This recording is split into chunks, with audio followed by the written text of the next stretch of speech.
criminals think prison is the end of the road, but for child predators, it's often just the beginning of a new nightmare. Today we look at the craziest treatment of 5 child predators in prison.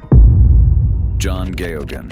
John Egan's story begins with his time as a trusted Catholic priest, but soon spirals into a scandal that shook the Roman Catholic Church to its core. But the real twist? What happened to him behind bars? Egan grew up in a devout Catholic family, which led him to become a priest in 1962. However, soon after, allegations of abuse emerged. In the 1970s, families reported that Egan had molested their children, often during church activities or in their homes. Rather than addressing these accusations, the church repeatedly transferred him to different parishes, attempting to manage the issue internally. The church's actions were driven by a misguided belief in rehabilitation and a desire to protect its reputation. Egan underwent psychiatric evaluations and therapy during this time, but his abusive behavior persisted. The tipping point came in the 1990s when more survivors began to come forward. In 1996, a mother from Waltham, Massachusetts, filed a lawsuit against Egan, accusing him of molesting her 3 sons. This case, along with subsequent lawsuits, brought a flood of allegations to light. Between 1996 and 2000,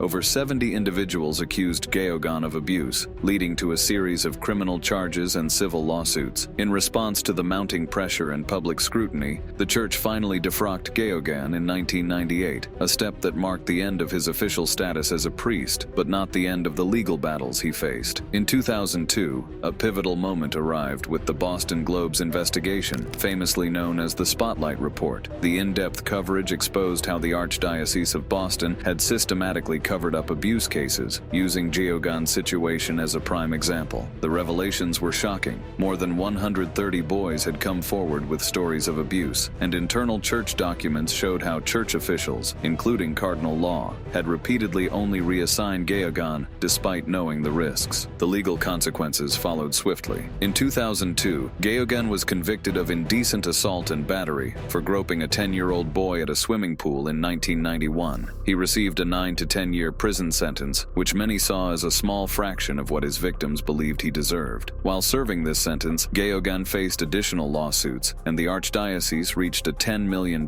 settlement with 86 of Egan's victims. Many felt that the settlements were inadequate given the trauma and lifelong impact suffered by those abused. So, they sought accountability from church leaders, including Cardinal Bernard Law, who had overseen many of the transfers. This pressure ultimately led to Law's resignation in December 2002. As for Egan himself, his time in prison was marked by isolation and fear, reflecting the disdain and anger directed at him by both inmates and some guards. Despite being placed in protective custody, where he lived alongside other vulnerable prisoners, he was often targeted for his past actions. Fellow inmates would shout insults, calling him Skinner, a prison term for child abusers. He frequently skipped meals to avoid confrontations, surviving on canteen food to minimize exposure to the hostile environment. While he faced ridicule from other prisoners, Egan's real concern, as he expressed, was the harsh treatment from certain correctional officers. He accused one officer in particular of taking pleasure in tormenting him. According to Egan's accounts, this officer went out of his way to remind him of his crimes, allegedly taunting him by posting news articles about his offenses near his cell. The situation reached a climax on August 23, 2003, when Joseph Druce, another inmate with a history of violence, managed to enter Egan's cell at the Sousa Baranowski Correctional Center. Druce, who had been convicted of murder, trapped Egan inside by jamming the door. He then attacked him, binding and gagging him before strangling him with a bedsheet. Druce continued to assault Egan even after he had lost consciousness, jumping on his body and delivering further blows. The attack went unchecked for several minutes, largely due to the compromised security situation in the unit at the time. Normally, 2 officers were assigned to this section, but only one was present that day, having been called away for another task. By the time other officers responded, Egan had suffered fatal injuries. His death was ruled as ligature strangulation and blunt chest trauma. Druce's motivation for the murder was deeply rooted in his own traumatic history. During his trial, he claimed that he felt a sense of duty to stop Egan, viewing him as unrepentant and continuing to pose a threat, even behind bars. Druce himself had been a victim of severe abuse during his childhood. childhood, including physical beatings and sexual abuse by multiple adults. During the 2006 trial, Druce attempted to use an insanity defense, arguing that his past abuse and mental health struggles left him with an impaired ability to control his actions. However, the jury rejected this defense, finding the murder to be premeditated. As a result, Druce received an additional life sentence for Egan's murder. But the story of abuse and its consequences doesn't end with Egan. The disturbing narrative continues with figures like Paul Scott. Taking advantage of a child is one thing, but arranging for other predators to do the same, that's a level of cruelty that even many criminals would find unfathomable. Nevertheless, this is exactly what Paul Scott did. Years before the arrest, Scott, then in his 60s, was living in Wickenfields where it was here that he started targeting vulnerable children. His modus operandi involved ingratiating himself into families' lives, often seeking out situations where he could exploit the trust placed in him. Scott's actions came to light through the courageous complaint of a victim, a boy who had endured years of abuse under his manipulation. This young victim detailed how Scott would arrange for other men to come to a residence in Bedfordshire where the abuse occurred repeatedly. The boy reported that Scott would often give him substances to make him sleepy, rendering him defenseless during the assaults. The abuse was systematic, taking place over several years until 2009, and was fueled by Scott's disturbing fantasies. The details of Scott's crimes emerged during his trial at Luton Crown Court. The jury was presented with a harrowing account of how Scott orchestrated the events, even in the face of protests from some of the men involved, who eventually urged him to stop. Yet Scott remained undeterred, driven by his desires. Despite the overwhelming evidence against him, Scott denied all charges of child rape during the trial, forcing the victim to relive the trauma in court. His refusal to take responsibility was seen as a further act of cruelty. Ultimately, he was found guilty on 6 of the 7 charges of rape, along with charges related to the possession of indecent images of children. His sentence? 21 years in prison. Scott's legal troubles did not start with this case. Prior to his arrest for the abuse in Bedfordshire, he had already been convicted in 2011 for possessing and distributing indecent images, resulting in a 3-year and 9-month sentence. This earlier conviction should have served as a warning, but it did not prevent him from continuing his predatory behavior. During his incarceration, Scott faced the realities of being a convicted child abuser in prison, a position that put him at odds with other inmates and made him a target for violence. Initially held at Bedford Prison, Scott also experienced the intensity of a prison riot that directly threatened his safety. He was later transferred to Nottingham Prison. Daniel McCormack.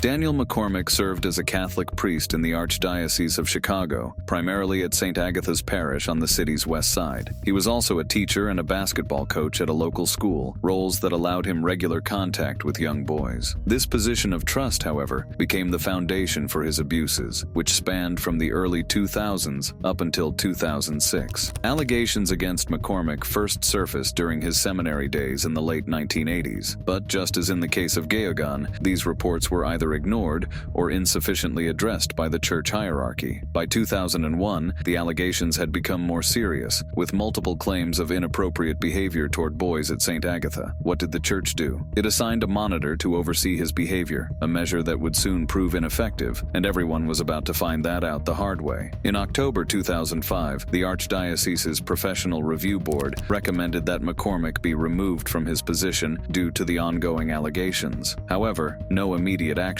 was taken, allowing him to remain in his role for several more months. The final tipping point came when 2 boys reported that they had been sexually abused by McCormack. Police arrested McCormack in January 2006, charging him with multiple counts of aggravated criminal sexual abuse involving boys aged 8 to 12. Audits revealed that the church had ignored or mishandled over 30 allegations against McCormack throughout his career. In July 2007, McCormack accepted a plea deal, pleading guilty to 5 counts of criminal sexual abuse. He was sentenced to 5 years in prison, and while the plea deal spared the victims from having to testify in a public trial, it also meant that many questions about the church's cover-up efforts would remain unanswered in court. During his time in prison, McCormack showed little remorse for his actions. Reports from the time indicate that he did not apologize to his victims, missing an opportunity to express contrition in court. After serving about half of his sentence due to good behavior, McCormack was released, only to face civil commitments and ongoing legal challenges aimed at keeping him confined due to his status as a sexually violent person. James King. Imagine finding out that a trusted family friend, someone who always seemed kind and dependable, had been hiding something dark all along. James King was a deceiver who shattered everything with a betrayal no one saw coming. King was born and raised in Texas, where he spent most of his life, building a reputation as a friendly and dependable presence in his community. His history did not include any known criminal activities before the events that would later lead to his arrest, which made the revelations about his actions all the more shocking to those who thought they knew him well. On May 8, 2011, King hosted a gathering at his home, a typical event where friends and family mingled, enjoying what seemed like an ordinary social occasion. Among the guests was a 5-year-old girl who was left in his care for the night. When the other adults retired for the evening, King saw an opportunity. He lured the child into the kitchen, offering her a treat, a sundae. This seemingly innocent gesture turned sinister when King assaulted the child, taking advantage of the quiet moments when everyone else was asleep. After the initial assault, King attempted a second attack later that night, but the young girl resisted and managed to escape his grasp. In the aftermath, the trauma and confusion left the child unable to immediately report what had happened. King continued to live his life as though nothing had occurred,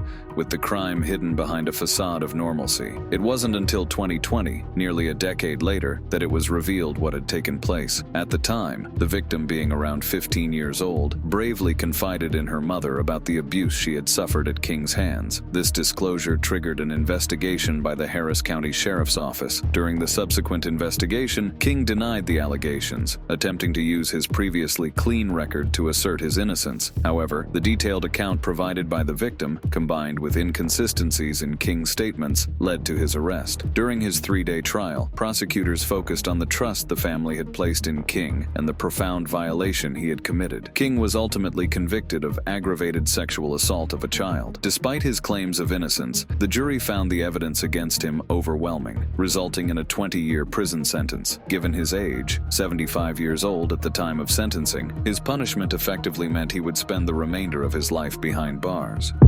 Arthur Frederick Good III.